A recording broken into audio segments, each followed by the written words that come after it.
नमस्कार, स्वागत है आप सबका हमारे खास कार्यक्रम देश देशांतर में। मैं हूं कवीन सचान। देश देशांतर में आज हम बात करेंगे कि अनलॉकडाउन 5 में जो नई गाइडलाइंस हैं उसके मुताबिक स्कूल, कॉलेज या कोचिंग संस्थान इनको फेज वाइज मैनर में शुरू करने के लिए कहा गया है। लेकिन इन गाइडलाइंस में ये भी कहा गया है कि ये लोकल हालात और वहाँ पर जो कॉलेज प्रबंधन है वो तय करेगा कि किस तरीके से वो उसे खोलना चाहते हैं। और कई सारे विकल्प इन गाइडलाइंस में दिए गए हैं कि क्या नई संभावनाएं हैं, उस लिहाज से स्कूलों को दोबारा से क्या मार्च के पहले वाली स्थिति में ला सकते हैं और उसके लिए क्या चुनौतियां हैं और हमारे स्कूल या स्कूल प्रबंधन कितने तैयार हैं, उनके सामने किस तरीके की चुनौतियां हैं, उन्हें क्या और मदद की ज़रूरत है अगर वो स्कूल खोलना चाहते हैं, या फिर क्या उनके नज़रिए से इसमें और बदलाव की गुंजाइश बनती है। ये समझेंगे हम अपने इस खास कार्यक्रम में। 3 मेहमान हमारे साथ हैं।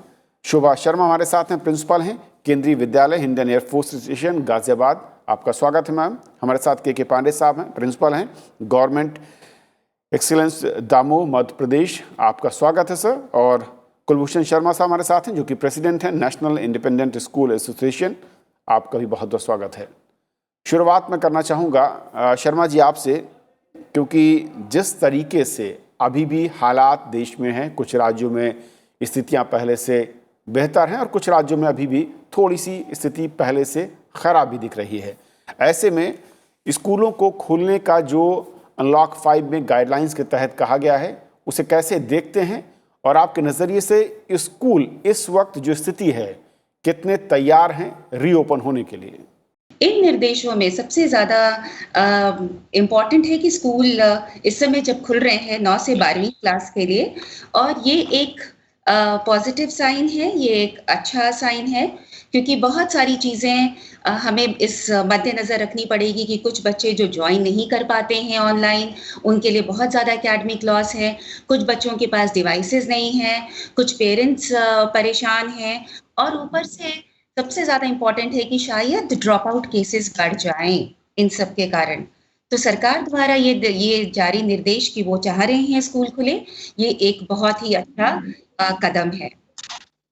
लेकिन क्या शोभा जी जो गाइडलाइंस हैं और हेल्थ रिलेटेड जो मैं कहूँ हेल्थ मिनिस्ट्री की ओर से स्पेसिफिक गाइडलाइंस हैं, क्या उनको स्कूल लागू कराने में सक्षम है अगर स्कूल दोबारा से आप खोलने जा रहे हैं फेज वाइज मैनर में?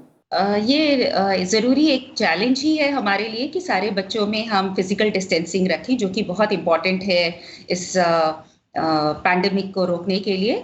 तो स्कूल्स ने अपना एसओपी तैयार किया हुआ है, जो एसओपी दिशा निर्देश हमें आए हुए हैं सरकार से, और उसके अलावा हमने कलर कोडिंग दे दी है बच्चों को, और 1 बेंच 1 चाइल्ड नॉर्म कर दिया है। हमने क्रॉसेस लगा दिए हैं, टिक मार्क्स लगा दिए हैं, फुट मार्क्स फ्लोर पे कर दिए हैं, और विंग्स बांट दिए हैं। अभी क्योंकि सरकार ने 9 टू 12th क्लास को ही बुलाने के लिए बोला गया है, तो हमने विंग्स ही अलग कर दिए हैं इन बच्चों के।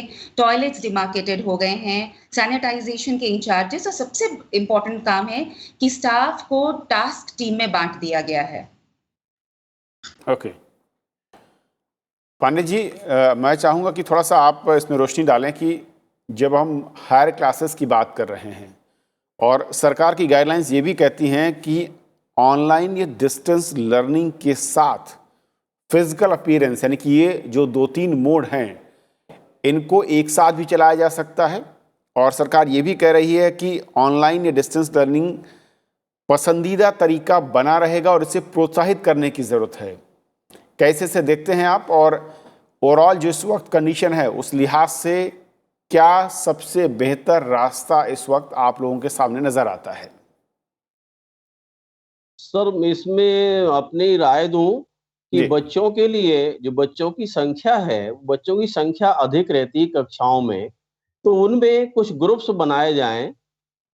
जैसे आधे बच्चों के लिए 9th या 10th है, उसके लिए दो पालियों में बांट के और उनकी कक्षाएं लगाई जाएं। जितने कमरे जिनके पास में हैं उसमें एक ही कक्षा एक बार में लगाएं।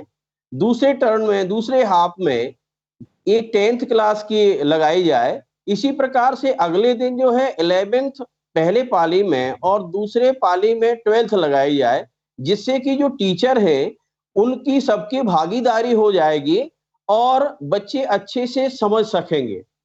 मेरा ऐसा सोचना है कि बच्चों के लिए डिस्टेंस से तो बिठालना है, क्योंकि एक क्लास में जनरली एक बेंच पर 2 या 3 बच्चे बैठते हैं। अभी मैम कह रही थी कि एक बेंच पर एक बैठालने का बिल्कुल अच्छा तरीका है सर। इस हिसाब से भी या एक बेंच छोड़ के एक दूसरी बेंच में बिठा लें, तब पूरा यदि स्कूल कवर कर लिया जाए, तो जो बड़े स्कूल हैं सर, तो वहाँ पर तो व्यवस्थाएँ हो जाती हैं। लेकिन छोटे जो स्कूल हैं, ऐसा करने में भी उन्हें समस्या आएगी। तो मेरा सर ये सोचना था कि बच्चों को अभी बुलाने से लाभ तो होगा, क्योंकि बच्चे बहुत लालायित हो रहे हैं कि हमारी कक्षाएँ कब खुलेंगी। और हमारे यहाँ तो पालकों से सहमति भी ले ली गई है और कुछ बच्चे हमारी संस्था में आ रहे हैं, लेकिन उनको जैसे ट्रेडिशनल कक्षाएँ चलती हैं, उसमें हम लोग नहीं पढ़ा पा रहे हैं, क्योंकि सरकार की जो गाइडलाइन है, उसमें केवल बच्चों को उनकी कठिनाइयाँ केवल हल करनी है। उस हिसाब से बच्चे हमारे यहाँ आ रहे हैं। कुलभूषण जी, किस तरीके से आप देखते हैं नई गाइडलाइंस को, और स्कूल मैं कहूँ कि जो प्रशासन है, क्या नॉर्मल तरीके से इनको आप फॉलो कर सकते हैं या इसके लिए कुछ स्पेशल प्रोविज़न प्रावधानों की ज़रूरत है, और उसके लिए क्या स्कूल मैनेजमेंट तैयार है? सबसे पहले हमें ये समझना होगा कि स्कूल कितने प्रकार के हैं। हम स्कूल खोलने की बात कर रहे हैं, तो स्कूल जो देश में है, एक तो है गवर्नमेंट स्कूल्स, जिनमें किसी प्रकार की कोई समस्या नजर नहीं आ रही, क्योंकि वहां पर गवर्नमेंट के टीचर्स को पूरी सैलरी जा रही है। वहां पर इंफ्रास्ट्रक्चर, रूम्स भी खुले हैं, हवादार हैं। कोविड में कमरे खुले खुले भी चाहिए, और स्टाफ बिल्कुल जितना कोविड से पहले था उतना ही स्टाफ अवेलेबल भी है। दूसरे हैं स्पेसिफाइड स्कूल्स, जिनको बिलोंग करते हैं हमारी शोभा शर्मा जी, जैसे केंद्रीय विद्यालय, सैनिक विद्यालय, ये स्पेसिफाइड स्कूल्स की कैटेगरी में आते हैं।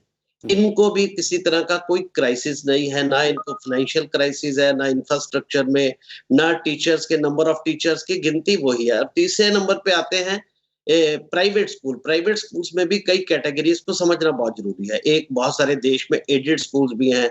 महाराष्ट्र, केरला में आप देखेंगे बहुत सारे एडेड स्कूल है जहाँ 95% ग्रांट आती है। जहां 95% ग्रांट आती है उनका भी फाइनेंशियल क्राइसिस और वो चीजें नहीं है। उसके बाद है high and schools. High and schools में भी फीस जा रही है और टीचर्स भी वहां पर अभी अपॉइंटेड हैं, उन टीचर्स की गिनती भी बराबर चल रही है। और उसके बाद सबसे बड़ी गिनती जो है वो अनएडेड बजट स्कूल्स की है, जो ग्रामीण क्षेत्र में है, दूसरे में है। वहां पर अगर कविंदर जी आप जाएं तो बहुत सारे टीचर अपनी जॉब खो चुके हैं। वो बार बार गवर्नमेंट को बता रहे हैं स्कूल्स के अंदर टीचर्स की गिनती ही कम हो चुकी है। तो जैसे शोभा जी ने पीछे बताया कि भी उन्होंने टीचर्स की ड्यूटी लगा दी, टास्क फोर्स बन गई है, तो इन स्कूल्स में ये दिक्कत आएगी। दूसरा, इनके पास फीसेस ना आने की वजह से फाइनेंशियल क्राइसिस भी है। और इनमें ज्यादातर जो बच्चे आते हैं, जैसे हम स्पेसिफाइड स्कूल्स को ले लें, army school, air force school, central school, इनमें आर्मी की बसेस से आते थे, इनमें मैनेज हो जाएंगे। यहाँ जब बसों में बच्चे आएंगे, मोस्टली स्कूल बसेस में आते हैं, एक बहुत बड़ी पहले प्रॉब्लम है कि स्कूल बच्चा आएगा कैसे सेफ, और उसके बाद टीचर्स की कमी, और स्कूल के अंदर फाइनेंशियल क्राइसिस, जिससे बच्चे को सेफ एनवायरनमेंट देना, ये एक बहुत बड़ी प्रॉब्लम खड़ी हो रही है। और उसमें स्कूल को ये भी कहा जा रहा है गाइडलाइंस में कि अगर कोई ऐसी घटना हुई तो प्रिंसिपल जिम्मेदार है। एक डर का माहौल भी है और फाइनेंशियल क्राइसिस भी है। उसके बाद ये कहा जा रहा है कि ऑनलाइन और ऑफलाइन दोनों जो है, आप फिजिकली भी पढ़ाएं और ऑफलाइन भी पढ़ाएं, तो ये एक बहुत बड़ी प्रॉब्लम स्कूल खोलते वक्त ये प्रैक्टिकली जो है ये पूरे हिंदुस्तान के इस कैटेगरी के स्कूल्स को फेस करनी पड़ेगी। और फाइनेंशियल क्राइसिस होने की वजह से अभी मैं जो प्रशासन के लेवल पे देख रहा हूँ, जैसे उन्होंने कहा कि टीचर का कोविड टेस्ट होना चाहिए, तो जितने गवर्नमेंट टीचर्स हैं उनको फ्री कर दिए गए। सबसे पहली चीज है सुरक्षा, जिसकी बात सोशल डिस्टेंसिंग के लिए भी की जा रही है। शोभा जी ने भी कहा कि एक बेंच में बच्चा बिठा दिया जाएगा। सबसे पहले टीचर का जो कोविड टेस्ट है वो प्राइवेट को ये कहा जा रहा है कि वो पैसे देके कराए। और जो इंडिया में बहुत सारे जो स्कूल्स हैं उनमें टीचर्स को सैलरीज ही नहीं मिल रही, उनके लिए एक बहुत बड़ा संकट है जिसपे किसी ने विचार ही नहीं किया। तो वो कोविड टेस्ट करवा ही नहीं रहे हैं, ये सबसे बड़ी प्रॉब्लम है स्कूल खोलते वक्त। तो इस चीज को बिल्कुल मद्देनजर नहीं रखा जा रहा। तो ये एक बड़ी प्रॉब्लम फेस स्कूल खोलते ही जो फेस करनी पड़ेगी। अभिभावक जो है, मैंने स्कूल से भी आंकड़ा लिया, 20% डाउट्स क्लियर करने भी 20% जो है पेरेंट्स कंसेंट दे रहे हैं सीबीएसई स्कूल्स में भी, और जो स्टेट्स बोर्ड हैं उसमें ये गिनती और कम है। यानी 15 से 20% जो है वो डाउट्स क्लियर करने के लिए भी पेरेंट्स, पांडे जी भी के हो सकता है स्कूल्स में कुछ ज्यादा हो, लेकिन जो आपने पूरे देश की बात कही, क्योंकि मैं नीसा को रिप्रेजेंट करता हूं जिसमें 70,000 स्कूल्स है, मैं कोलिशन का भी चेयरमैन हूं जो 1 लाख से ऊपर स्कूल्स हैं, तो ये मैं पूरे देश की वस्तु स्थिति आपके सामने रख रहा हूँ। नहीं, बहुत जरूरी है ये सारे पॉइंट्स आना। और ऐसे में पांडे जी, दो जो चुनौतियां जो मुझे लगता है कुलभूषण जी ने इशारा किया है, पहला ये कि राज्यों में जब हम स्कूलों के इंफ्रास्ट्रक्चर को देखते हैं, चाहे वहाँ पर वो निजी स्कूल हो या कुछ जगहों पर सरकारी स्कूल भी, उतने ज़्यादा रूम्स या बिल्डिंग्स उस तरीके की नहीं हैं। और दूसरा, ट्रांसपोर्ट, कैसे बच्चों को स्कूल तक लाने की बात होगी, या वो आएंगे जब वो सुरक्षित महसूस करें, और स्कूल के पास क्या वो मैनेजमेंट के पास, चाहे वो सरकारी हो या निजी हो, फाइनेंशियल हेल्थ इस तरीके की है, क्या वो तमाम पैरामीटर्स को फॉलो करते हुए स्कूल को रीओपन कर पाएं? सर, इसमें मैं बताऊं कि बहुत से जो स्कूल्स हैं वो गांव लेवल पर ही हैं, और जो सिटी के जो स्कूल हैं तो उसमें इतनी ज्यादा प्रॉब्लम हमारे यहाँ देखने को नहीं आ रही है कि बच्चे जो प्राइवेट स्कूल हैं उनमें तो बसेस से आते हैं, लेकिन जो गवर्नमेंट स्कूल्स हैं उनमें बच्चे अपने ही वाहन से, चाहे साइकिल हो या कोई और अन्य व्यवस्था हो, उससे बच्चे आते हैं। तो इसमें सर ये बात तो है कि समस्या तो है। जैसे मैंने पहले भी कहा कि बड़े स्कूलों में हम लोगों के पास सारे साधन हैं, लेकिन जो गांव में छोटे स्कूल हैं, बिल्डिंग्स नहीं है, उनके लिए सर थोड़ी प्रॉब्लम हो सकती है। लेकिन गांव में ही बच्चे पढ़ते हैं। 5 किलोमीटर के दायरे में हायर सेकेंडरी स्कूल है मध्य प्रदेश में, तो वहां के बच्चे वहां पर आ सकते हैं। लेकिन जैसे शर्मा जी ने बताया है कि हम लोगों ने भी सहमति मांगी है, तो मुश्किल से 60% लोगों ने सहमति दी है कि बच्चों को हम स्कूल भेज सकते हैं, क्योंकि उन्हें भी डर है कि कहीं मेरा बच्चा भी संस्कृत में तो ना हो जाए। लेकिन हम लोग सारी व्यवस्थाएं करते हैं, स्कूल के पास ऐसे फंड्स रहते हैं हायर सेकेंडरी में कि वो ये चीजें बहन कर सकते हैं। लेकिन जो शर्मा जी कह रहे थे कि एक लाइन और लिखी है कि यदि कोई बच्चा संक्रमित होता है या कोई समस्या होती है तो स्कूल मैनेजमेंट जो है ये जिम्मेवार होगा। तो इसलिए हम लोग भी बच्चों के लिए केवल उनकी कठिनाई ही सुलझाते हैं, अन्यथा हम लोग क्लासेस चालू कर सकते थे। एक ये बड़ा डर है हम लोग में भी और हमारे टीचर्स में भी कि कहीं ऐसा ना हो कि कुछ गड़बड़ हो जाए, कहीं से बच्चे ऐसे आ जाएं तो हमारा जो प्रबंधन है उसमें फंस जाए। इस कारण से भी जो टीचर्स हैं और हम लोग भी हैं, तो इसमें थोड़ा सा डर वाली बात तो है, लेकिन हम लोग सारी व्यवस्थाएं कर सकते हैं, इसमें कोई दो राय नहीं है। लेकिन जो छोटे स्कूल्स हैं उनमें दिक्कत है सर, क्योंकि हमारे यहाँ तो पूरा जो कर्मचारी का अमला है वो पूरा है, लेकिन जो देहात के गांव के स्कूल्स हैं उनमें बहुत कम शिक्षक हैं। बिल्कुल, वो अतिथि शिक्षक के भरोसे चलते हैं, तो अभी अतिथि शिक्षक रखे नहीं जा रहे हैं, तो वहां पर मैनेज करना बहुत कठिन बात है सर। ये जो बात आपने कही पांडे जी बहुत महत्वपूर्ण है, क्योंकि करीब मैं देख रहा था कि 12 ऐसे राज्य जहां पर सरकारी स्कूलों भी अतिथि शिक्षक के सहारे शिक्षा व्यवस्था आगे बढ़ रही है। और ऐसे में शोभा जी, ये चैलेंज कितना बड़ा है, क्योंकि हम जब बड़े शहरों को या मेट्रोस को देखते हैं, उससे अलग दूरदराज का जो भारत है वहाँ की तस्वीर काफ़ी चुनौतीपूर्ण नज़र आती है। और दो महत्वपूर्ण पॉइंट जो कि कुलभूषण जी ने कहे थे कि इंफ्रास्ट्रक्चर और टीचर्स, क्योंकि सरकारी सिस्टम में टीचर्स हैं, उनको सैलरी मिल रही है, वो उस पूरी शिफ्ट में काम करने को तैयार हैं और फिजिकल या फिर मैं कहूँ कि ऑनलाइन मोड दोनों को संचालित भी कर सकते हैं। लेकिन क्या परिस्थितियां बाकी जगह इसी तरीके की हैं या वहां पर चुनौती ज़्यादा बड़ी है? मैं ये कहना चाहूँगी कि ये बात ठीक है कि केवीएस में हमें सारी फैसिलिटी प्रोवाइड हो रही है, हमारे पास टीचर्स हैं, हमारे पास इंफ्रास्ट्रक्चर भी है, लेकिन अगर हम पूरे देश की बात करें तो दूर दराज में ये पक्का है कि टीचर्स की भी कमी है, स्टेट स्कूल्स में भी प्रॉब्लम है, वैकेंसी है, और ऐसे में अगर हम बच्चों को बुलाते हैं तो बच्चों को मॉनिटरिंग करना एक बहुत ही चुनौतीपूर्ण कार्य होगा।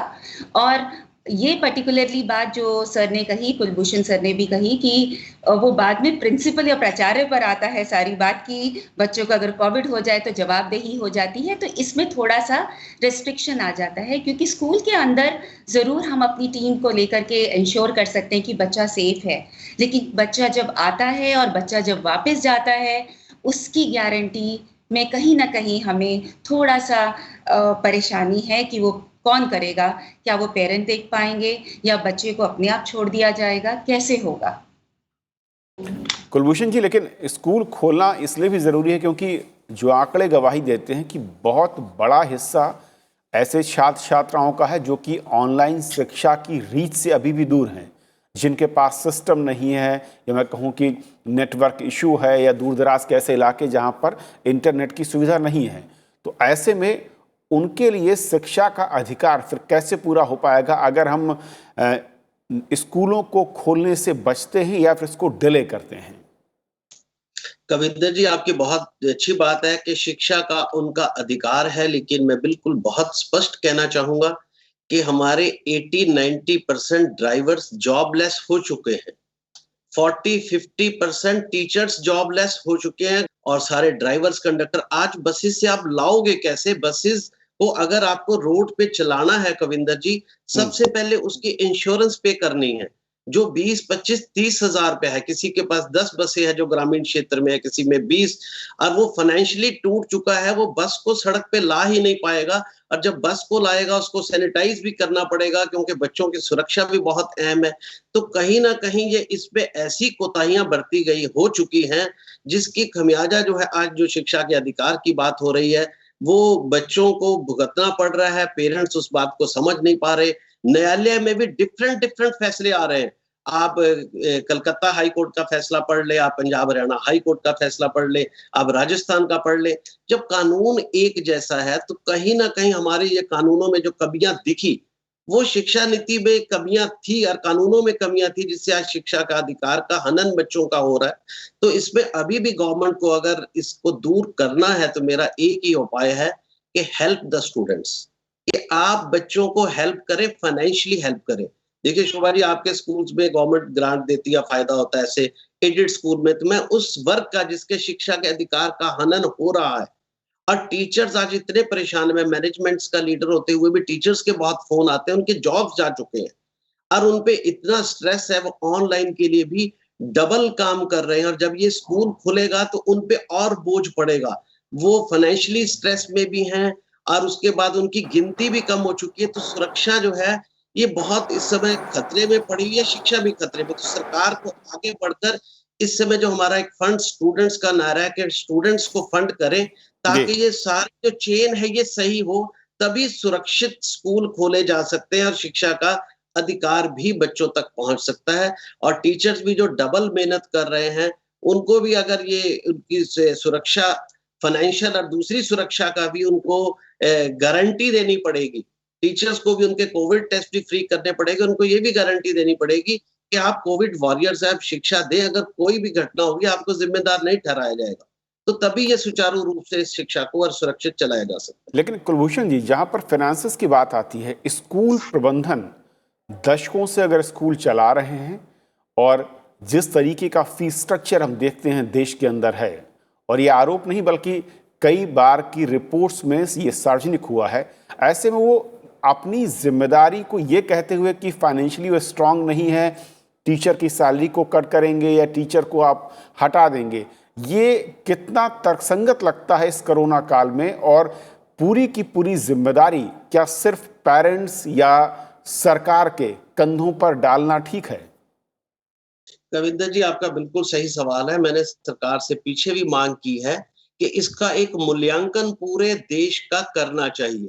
अगर स्कूल संचालकों की, अभी सेंटर स्केयर फाउंडेशन की भी एक रिपोर्ट, रिसर्च प्रकाशित हुई है, जिसमें यह निकल के आया है कि 70% स्कूल 1,000 रुपए से कम फीस लेते हैं।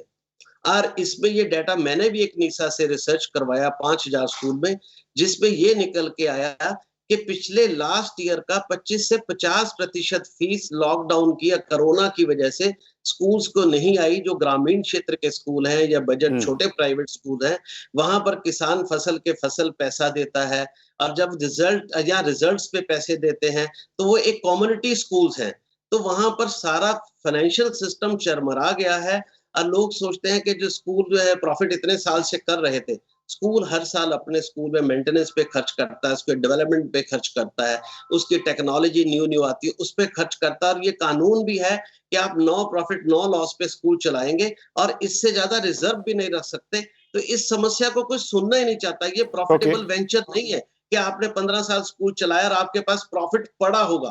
प्रॉफिट आप रख ही नहीं सकते हैं।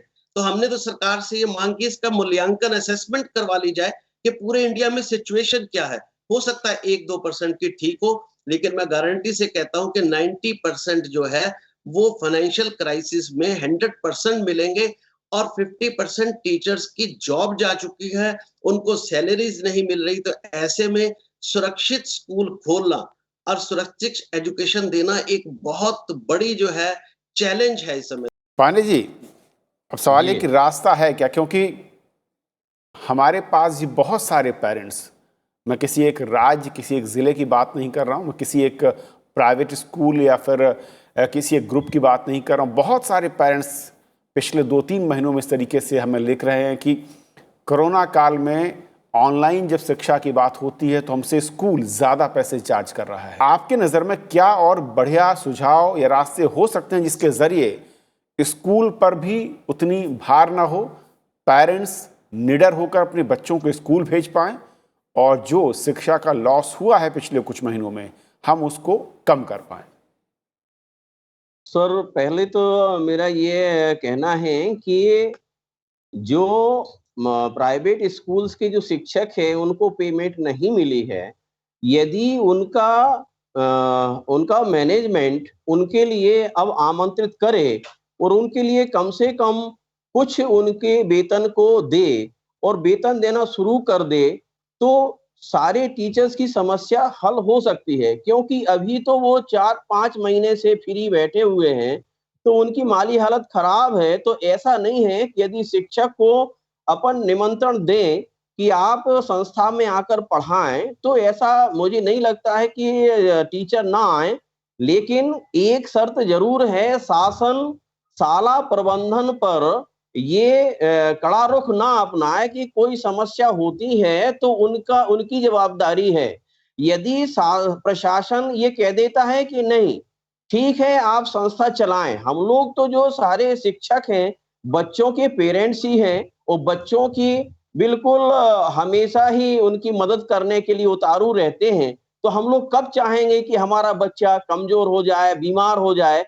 लेकिन शासन को ये रुख बदलना पड़ेगा कि मैनेजमेंट की ये गलती नहीं रहेगी। तो मेरा ये सोचना है कि यदि प्राइवेट सेक्टर में भी जो फीस ले रहे हैं, ऐसा नहीं है कि जो पहले से फीस ले रहे थे, जो शासन कह रही है कि सभी परिवारों की स्थिति एक सी नहीं है, तो कम से कम 50% फीस अभी मैनेजमेंट ले ले। इसके बाद फीस लेने के लिए उनके लिए हो जाए कि नहीं पूरी फीस ले सकते हैं, तो वहां मैनेजमेंट जो प्राइवेट वाले हैं तो सैलरी भी देंगे, अपनी व्यवस्था भी कर सकते हैं। तो सर मेरा तो यही सुझाव है कि सबसे पहले कि शासन ये कतई ना कहे कि मैनेजमेंट की जवाबदारी होगी, क्योंकि हम लोग तो हमेशा ही तैयार हैं। तो बच्चे आएंगे और बड़े अच्छे से पढ़ाई भी हो सकती है, क्योंकि इनके 5-6 महीने जो है सर बहुत निकल चुके हैं। टीचर्स भी परेशान हैं, शासकीय स्कूलों में तो वेतन मिल रहा है तब भी वो शिक्षक परेशान हैं कि हम बच्चों के लिए कब पढ़ाएं। हमारे जैसे मैंने बताया बड़े स्कूलों में तो हम लोग की ऑनलाइन क्लासेस चल रही हैं, बिल्कुल पर डे 6 विषय की चल रही है, तो उसमें तो कोई समस्या नहीं होती है। लेकिन सर जो बता रहे थे दूर दराज के लोग जो हैं, कुछ बच्चे हमारे यहाँ के भी हैं जिनके लिए नेट की प्रॉब्लम है, किसी के पास मोबाइल की प्रॉब्लम है। तो ऐसी जो है सॉल्यूशन हम लोग कर रहे हैं, लेकिन पूर्णतः तो हम लोग नहीं कर पाते। तो ये समस्या तो है। जब तक सर स्कूल्स नहीं खोलेंगे, तो सारे बच्चे जो है शिक्षा नहीं ले पाएंगे। ऑनलाइन में लगभग हमारे यहाँ भी है, लगभग 80 और 85% के बीच बच्चे जुड़ रहे हैं और अध्ययन अध्यापन कर रहे हैं। बिल्कुल, लेकिन ये जो शोभा जी, आखिरी में सुझाव आपका चाहूँगा कि जब दोनों मोड की बात हो रही है कि ख़ासतौर पर हायर जो क्लासेज हैं वहाँ पर फिज़िकल अगर कोई दिक्कत आई तो फिज़िकली वो जाकर स्कूल में कंसल्ट कर सकते हैं, इसके साथ साथ ऑनलाइन मोड, पूरे अगर स्कूल जगत की मैं बात करूं, दोनों मोड को एक साथ ऑपरेट करना कितना आसान या कितना मुश्किल है इस कोरोना काल में? अगर मैं पूरे देश की बात करूं तो हाँ, फिर से ये एक चैलेंज है, एक चुनौतीपूर्ण चीज़ है टीचर्स के लिए, क्योंकि जहाँ पे इंटरनेट फैसिलिटीज़ नहीं है, वहाँ पे मुश्किल हो जाएगा टीचर्स को ऑनलाइन लेना और साइमल्टेनियसली उसी वक़्त ऑफलाइन भी। लेकिन केवीएस में हम लोगों ने ये तैयारी करी है कि हमने क्लासेस में ही बच्चों के टीचर्स के लिए अरेंजमेंट कर दिया कि टीचर्स जो पढ़ाएंगे वो ऑनलाइन भी हो सकता है, और जो बच्चे आना चाहते हैं और फिजिकली अटेंड करना चाहते हैं वो क्लास में बैठ करके भी अटेंड कर सकते हैं। पर देश में ये परेशानी होगी, उसके लिए हर स्कूल को एक सिस्टम फॉलो करना पड़ेगा कि ऑल्टरनेट बुलाएं बच्चे। ज़्यादा बच्चे हैं तो उसको 3 टाइम्स करें। अगर मान लें एक क्लास में जनरली जो मैं जानती हूँ कि 45 बच्चों से कम बच्चे नहीं होते, और अगर हमें 12 से 15 बच्चे बुलाने, हम 15 भी मान लें, तो 3 दिन में जाकर के उन बच्चों का नंबर आएगा। तो ऐसे में रोटेशन में बुलाना, या अगर बड़ा स्कूल है तो डिफरेंट विंग्स में बुलाना, ज़्यादा टीचर्स हैं तो काम को उनमें डिवाइड करना, ये सब इंडिविजुअल इंस्टीट्यूशन की रिस्पॉन्सिबिलिटी हो जाएगी। ओके, बहुत बहुत शुक्रिया आप तीनों मेहमानों का हमारे साथ इस बहुत ही महत्वपूर्ण चर्चा में शामिल होने के लिए, और साथ ही सरकार की जो गाइडलाइन है स्कूल को खोलने के लिए, ख़ास तौर पर बड़ी क्लासेस की बात हो रही है, यहाँ पर मैं साफ कर दूं, और उसके साथ साथ सरकार ने ये भी कहा है गाइडलाइंस में कि दोनों मोड, यानी कि अगर फिज़िकली कोई बच्चा आना चाहता है स्कूल में कंसल्ट करने के लिए वो आ सकता है, साथ ही स्कूलों को चाहिए कि वो ऑनलाइन मोड को भी प्रोत्साहित करते रहें, उसके ज़रिए भी शिक्षा बच्चों को मिलती रहे। तो इन दोनों को लेकर कैसे स्कूल आगे बढ़ सकते हैं और क्या उनकी तैयारियां, क्या चुनौती, और क्या वो सरकार या स्थानीय प्रशासन और पेरेंट्स से उम्मीद करते हैं। फिलहाल आज इतना ही। नमस्कार।